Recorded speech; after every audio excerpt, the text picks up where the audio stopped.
9 weeks. Can't even tell I'm pregnant. You guys know how much I've been struggling with morning sickness? Like 24/7 almost, in a bed or horizontal. I've said no to so many things. I've had to turn down podcasts, even that I was gonna do from my house, because I actually can't even look at a screen for very long. Yesterday I had an appointment with the homeopath and Gus picked up a formulation that they made me. And I think that it's working.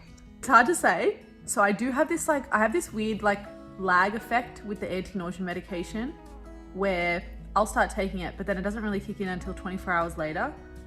So I don't know if this is an accumulative effect of having the anti-nausea medication from 24 hours. Well, it wasn't even 24 hours ago. I would have stopped it a whole 24 hours ago already. So I guess from now-ish or the next couple of days, because I'm not taking the anti-nausea medication, I'm gonna see if this works. And if it does, I'm kissing someone's toes, which is probably Penny from Hardboard Homeopathic Clinic in Freshwater.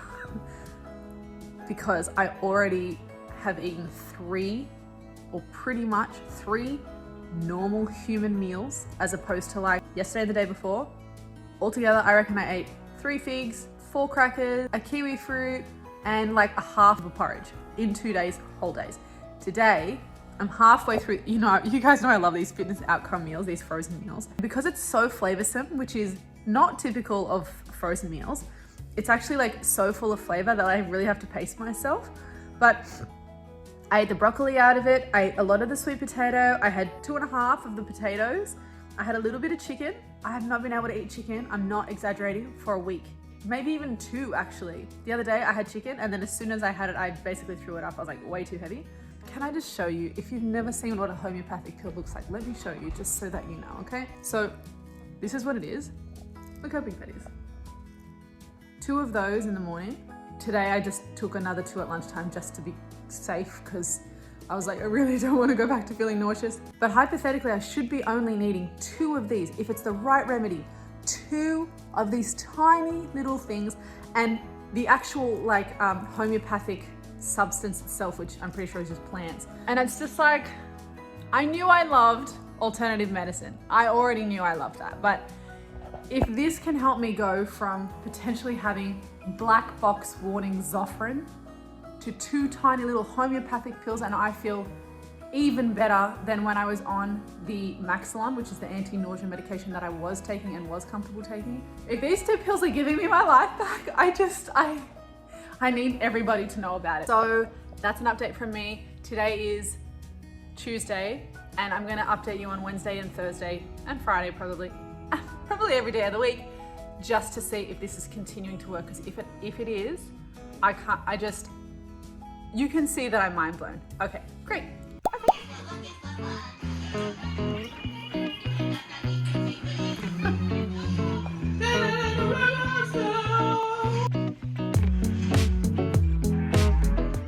So last week it was nausea.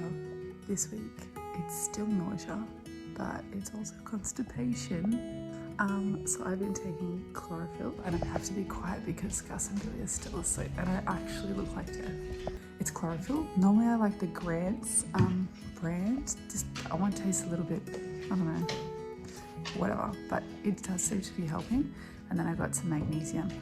I usually find magnesium citrate to be the best for helping me eliminate and actually feel relaxed.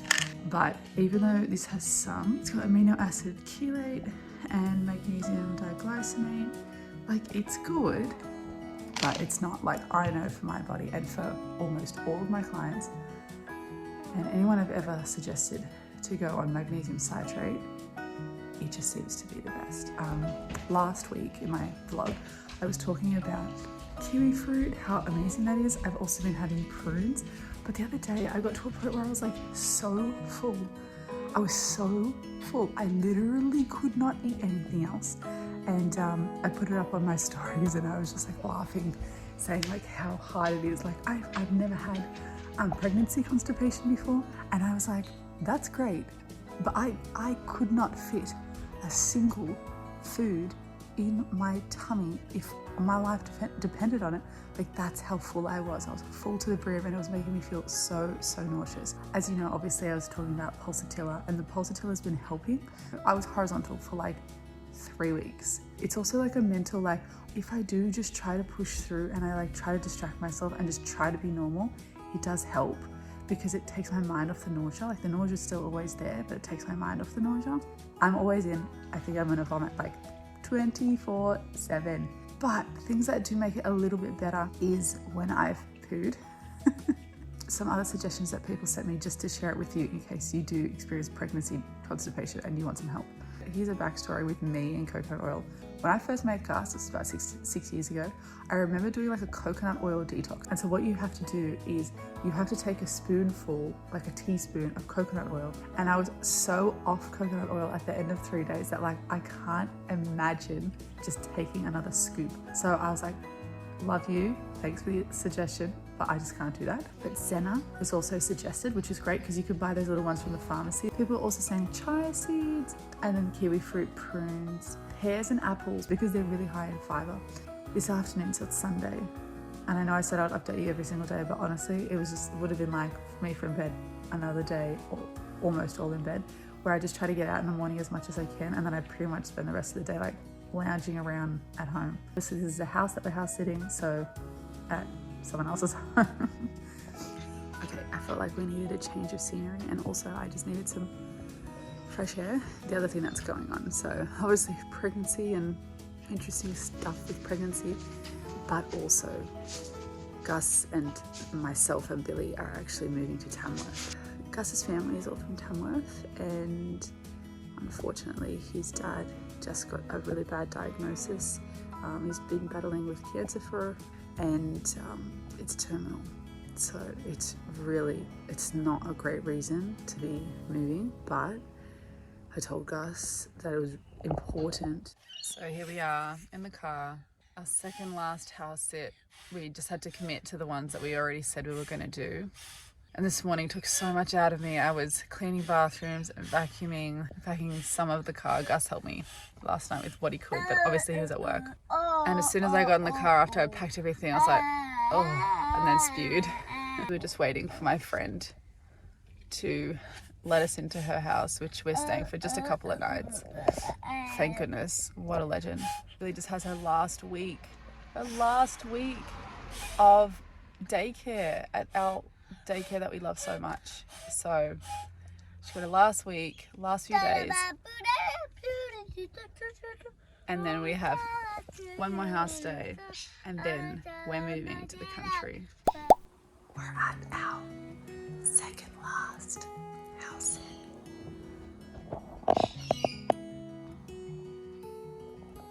Like, she already woke up and then she went back to sleep.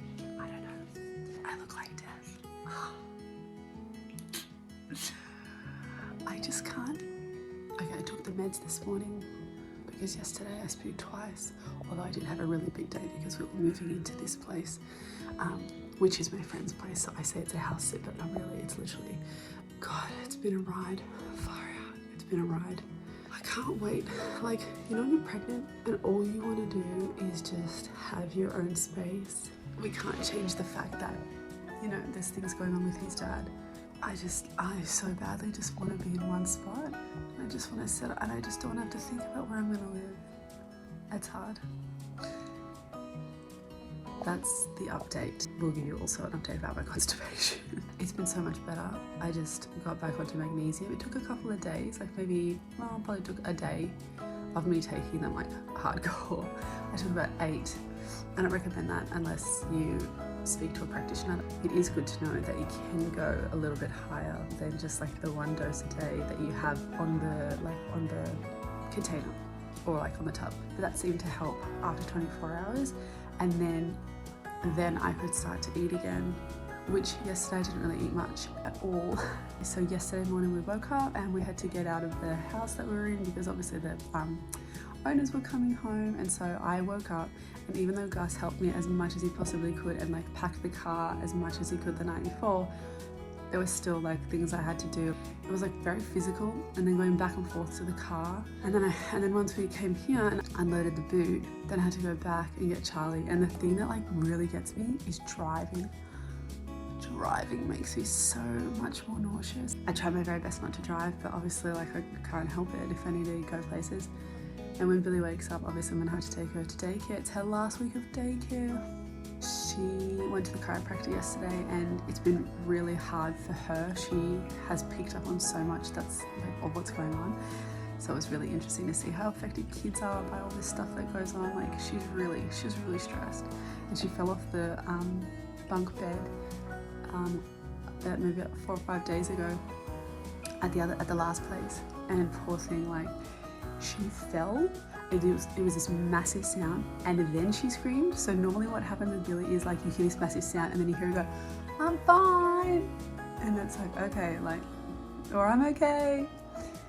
But she fell and then she screamed, and I was like, oh, this is not good. Gus and I looked at each other for a split second, and we bolted as fast as we could to the room.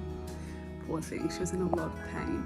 So apparently her C1, like the chiropractor could pick up that her C1 was off by like a mile, she said. She's like, it's off by a mile. So I'm really glad I was able to take her to the chiropractor. And I've been a bit like stressed and unregulated, obviously, because I'm feeling sick, and then I'm trying to help with like make decisions with Gus in terms of like what we're going to do, but then I don't want to pressure him because I know that like this has to be what he wants, because it's him spending time with his dad, feeling sick, and like not having a house to live in. And I just so badly, I just want to find a place in Sydney and just rest and just be there for like 5 years. That's what I want. I know I can't have that right now, and that's okay and totally understandable. We're almost there. The other thing that the kinesiologist said was that sickness in pregnancy, there's a lot of fear. There must be a lot, like emotionally, like a reason for nausea is that there's a lot of fear. And I think that that's valid. I'm not going to say, oh, I've done so much personal development that like I have no fear of, you know, pregnancy and bringing a child into the world. I definitely have fear, and there's lots of things I'm scared about. Honestly, if I could get to a point where I wasn't nauseous and I felt great in pregnancy, oh, that would be mind-blowing. And I actually think to myself, I wonder, and like, can you please tell me what you've experienced?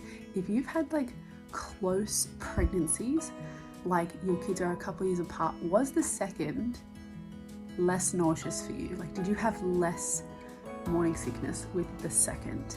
I'm just curious, because I'm like, I wonder if it's because I've had such a big gap that my body is really sensitive to HCG again. I don't know. Could you let me know? I'm curious. That's all the updates that I have, and probably by this time next week we'll be moving into the last house sit that we have, which will be unreal, and then we're off to Tamworth, which is a little bit mind-boggling because we haven't actually found a place yet. I'll survive. I'm gonna survive this period, and then this is gonna be all part of my story. Anyway, have an amazing week. If you have any words of wisdom for me in terms of the emotional fear pregnancy aspect, definitely just share those with me. I would love it if you either commented or you can DM me on Instagram. And I really appreciate you guys watching these videos. Make sure you subscribe so that you get weekly, real life, what's going on updates.